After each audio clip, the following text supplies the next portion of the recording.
Let's get to Daniel Perry. As you point out, this arraignment happened just shortly after noon. We understand that he went into the courtroom. That's Daniel Penny, the 24-year-old former Marine. He was wearing handcuffs when he went in. I believe we have some video of him coming out when he did not have his hands were not cuffed. We understand that bail has been set at $100,000, that Penny himself put up $6,000, and his parents guaranteed the entire bond. If he is convicted of this charge of second-degree manslaughter, he could face up to 15 years in prison in terms of a maximum sentence. We want to share with you a statement that came from Daniel Penny's attorney, Stephen Reiser. Why does it matter that he was a Marine? I mean, I think that the original reason why they kept mentioning that is because they wanted to, like, basically say, like, look, he's a hero, he's a hero, he's a hero, he's a hero, right?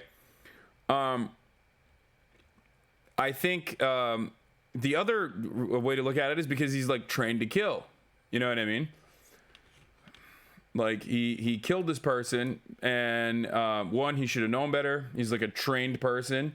And two, he killed this person, and that he, you know, he's capable of killing. Yeah, I don't think you should, in a civilized society, be able to go around and, like, choke motherfuckers out and kill them. Like, controversial take. You know what I mean? I know. I'm a bit crazy like that, but that's my position on the matter. You know what I mean? I just don't think that you should be able to do that. I don't think cops should be able to do that, and they kind of have a license to do that. You know what I mean? I know I'm a bit crazy with it. I'm a bit nutty with it. I'm a bit bananas mode with it. Probably very unhinged, but, like, it should not be allowed. Explain why, though. Well, sets a bad precedent if everybody's getting fucking murdered left and right. Not so long ago, in this statement, we have it full screen, Andrea, he said his client, Daniel Penny, risked his own life and safety for the good of his fellow passengers. We are confident that once all the facts and circumstances surrounding this tragic incident are brought to bear, Mr. Penny will be fully absolved of any wrongdoing. One of the things that the family was saying is that they definitely wanted this moment where Daniel Penny would be held accountable for the death of their loved one, Jordan Neely, in as much as he would be charged. He has been charged, and now he's been arraigned. Andrea? Yeah, for the person saying, like, it's illegal, it's illegal. Where'd you order from? I don't know. Some fucking random restaurant. Dude, I don't live here. For the person saying it's illegal for cops to do this, like, yeah, it doesn't even matter. They still do it, though, okay? They do it all the time. It's just unhinged that, like, so many people are fucking defending this too. So that's a brief update on the Daniel Perry situation. We'll see what happens. Will justice be served, or will the New York court system decide that, like, human beings are now deputized murderers in the same vein that, like, cops are, even though cops should not be doing this either? And if cops should not be doing this, civilians definitely shouldn't be doing this.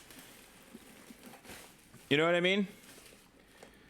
I don't know. Like I said, call me fucking crazy, but I have an issue with, like, the wanton execution of random people that are being a nuisance to you, or that you consider to be annoying, or you're, like, personally scared of.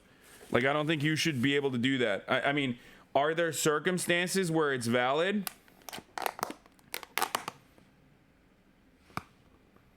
Are there circumstances where it's valid to be able to kill someone? Sure. The bar is very high for that, though. Like, very, very high for that. In order to clear the bar of taking someone else's life, I think you should be, 100% absolutely at risk, like at physical danger, at risk. And this doesn't seem to be one of those cases. You can't play the hero fantasy in your mind and decide to. You can't play the hero fantasy in your mind and decide to act this way. Interesting how when a black person is murdered by a white man, so begins a national debate about crime that somehow never centers on the white man. Damn, Olayemi is like fucking popping off on this. Okay, you know what? I want to watch the full video. Dr. King's policy was that nonviolence would achieve the gains for black people in the United States. His major assumption was that if you are nonviolent, if you suffer, your opponent will see your suffering and will be moved to change his heart. That's very good. He only made one fallacious assumption. In order for nonviolence to work, your opponent must have a conscience. The United States has none. I'm cooked. America talks a lot about fear, but we seldom ask, whose fear is it that America cares about? We don't ask because we'd quickly discern that it's not that of those who should be most afraid, those who this country beats down and discards. It's obviously not that of those who have nowhere to lay their heads at night, who are treated as subhuman, whose government rather give them a prison cell than a home. No matter how many knots white America twists itself into, pretending that there is something to debate, that the lives of black people are intellectual exercises at best, and jokes at worst, I will not bend or break my back to join them, when the plain fact is this. On May 1st, 2023, on a subway train just a borough away from me, Daniel Penny, a white man, choked Jordan Neely, a black man, to death. While passengers looked, some recorded, some helped. Daniel Penny grabbed Jordan Neely from the back, choked him for 15 minutes, and he didn't let go even as Jordan defecated on himself. And once he was sure the life had left Jordan's body, he spoke to NYPD and he went home. He went home. In a city where I have represented hundreds and hundreds of people, all impoverished, many homeless, many of whom were arrested and criminally charged for just entering the subway station when they couldn't afford the $2.75 fare. In that same city, on those same subways, Daniel Penny could kill someone for everyone to see and go home. Something Jordan Neely didn't even have, which is why he was on the subway in the first place, screaming out for food and water, and doing so in vain, because the people his desperate pleas would fall on would sit front row to his murder, and not a soul would lift a finger to help him. And much has been said and asserted as fact regarding Jordan's mental health, how he was having a mental health crisis, how he was dangerous, how he was acting erratic, crazy, and aggressive. And there's been a significant effort made on the part of people hoping to humanize him by saying things like, the passengers' fears were valid, but he shouldn't have been killed, or we shouldn't react to mental health episodes this way. But I would like to seriously ask this: why are you defending against a premise you need not accept? Is it mentally ill to be fed up, to be angry, to be desperate, that you do not have a bed, food to eat, water to drink, and that life has shown you time and time again that you're more likely to get it from a prison than from someone who sees you as human as they see themselves? Is it legitimate to be afraid of someone for that? Not nervous, anxious, agitated, concerned, worried, sympathetic, or to feel pity, but afraid? So afraid that you think you're in danger, that this man who has not touched you, presented a weapon, or made any advancement towards you needs to be put down. Is it self-defense for a trained Marine to choke an unarmed, homeless man who had not threatened him from behind? Is a person who you must creep up and attack from behind posing a threat to you? Too often, even the well-intentioned public embraces, legitimizes, and concedes to characterizations and narratives they feel they must then defend against. I encourage you to reject that practice and instead embrace reality. The reality being that there is absolutely nothing new about what happened to Jordan Neely or how America is trying to justify it. The only thing new is the news cycle.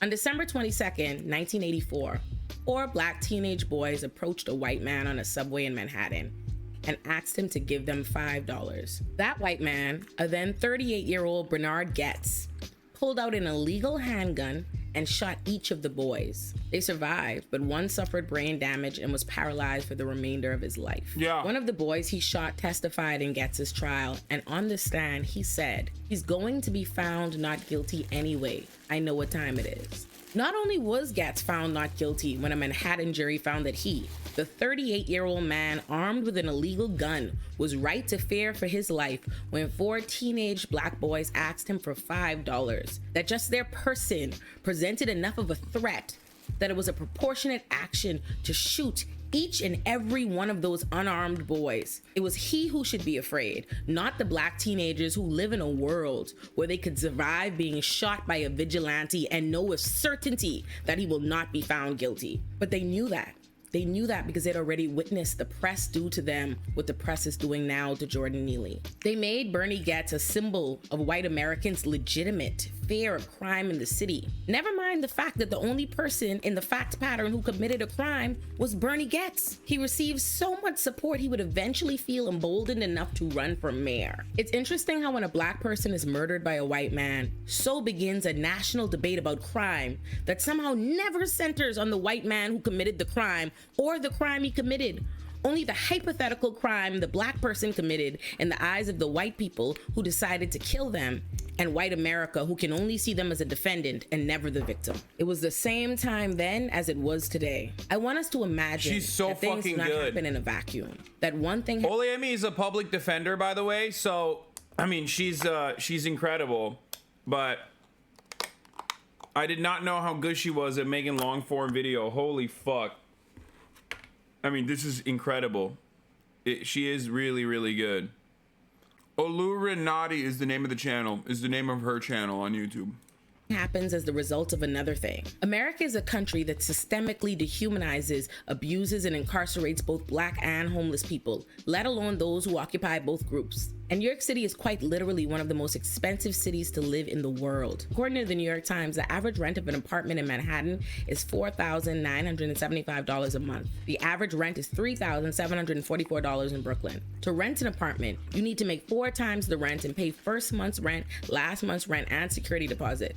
1/3 of renters spend more than 50% of their income on rent in New York City. That's why there are more than 80,000 homeless people, and 1 in every 106 New Yorkers are homeless. Yet, they're treated as a mysterious plague on this city, rather than the result of a city that preys on us all. When Eric Adams took office in January of 2022, he initiated what could only be described as a war on the homeless. He added 1,000 more cops to the New York City subways to remove homeless New Yorkers and force them back onto the street. Once successfully forced back onto the streets, he then began tearing down the encampments they live in all over the city, throwing them out with all their belongings with absolutely no regard to placing them in housing, and even proposing a $615 million budget cut to the Department of Homeless Services, and even arresting both homeless people and advocates. I want us to imagine that the reality I just described and what happened to Jordan Neely are related, that one thing can cause another thing, that abandoning, vilifying, and criminalizing homeless people leaves room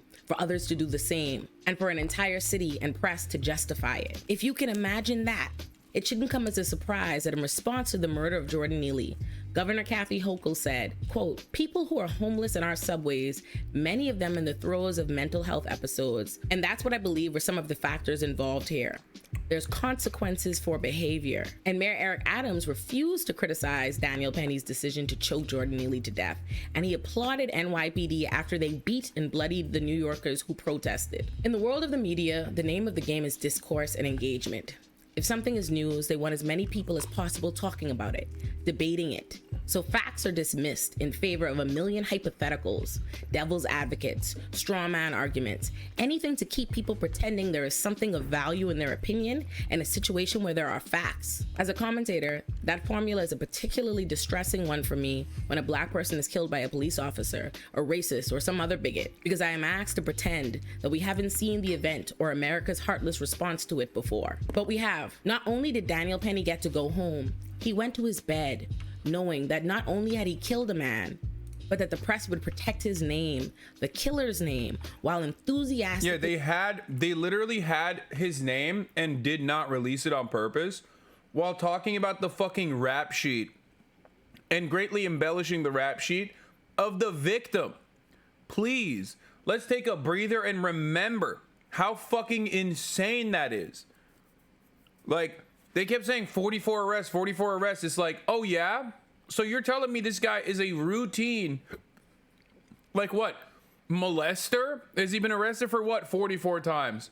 The fact that you would bring that up is insane because Daniel Perry did not know that. But like, for what? What is the 44 arrests? Oh, fare evasion? Oh my fucking God, dude. Yeah, I guess death sentence time. I'm sorry. The past transgressions of the victim does not justify their murder. Okay? That is a fucking insane standard that only applies to black victims of murder. There was like one assault, I think, under his belt out of the 44 arrests. It is incredibly frustrating to me that even if there were 44 legitimate arrests and not shit that like has criminalized homelessness by design, so you're forced to constantly be in fucking prison if you're homeless in the wonderful state of New York. But even if they were valid reasons, Daniel Perry did not know that. So what the fuck does that mean? I love the judges that there were like 3 or 4 assaults. Oh, okay. It's not 44, man. That's the point. Releasing the unrelated rap sheet of the victim and opening the town square to debate whether he deserved to die and discuss white fare. And I could launch into an explanation of why Jordan Neely's rap sheet is not proof of criminality, nor his deservingness to die, and rather a reflection of the way he's been criminalized and failed repeatedly. But I won't, because no matter how much America pretends he is not on trial here. He is dead. There is no great big why, special circumstance, or unturned stone that justifies why Jordan Neely was killed, or why white America insists on pretending there is. America is a racist country with racist leaders, institutions, and media. Jordan Neely is dead because a white man wanted to kill a black man, and that white man is free because white America is glad he did it. That's the truth. I know what time it is, and so too do all of you. I actually want to encourage Sloss to sue Jesus because they're just about down bad in every way. She's incredible. This was a great explainer. No notes.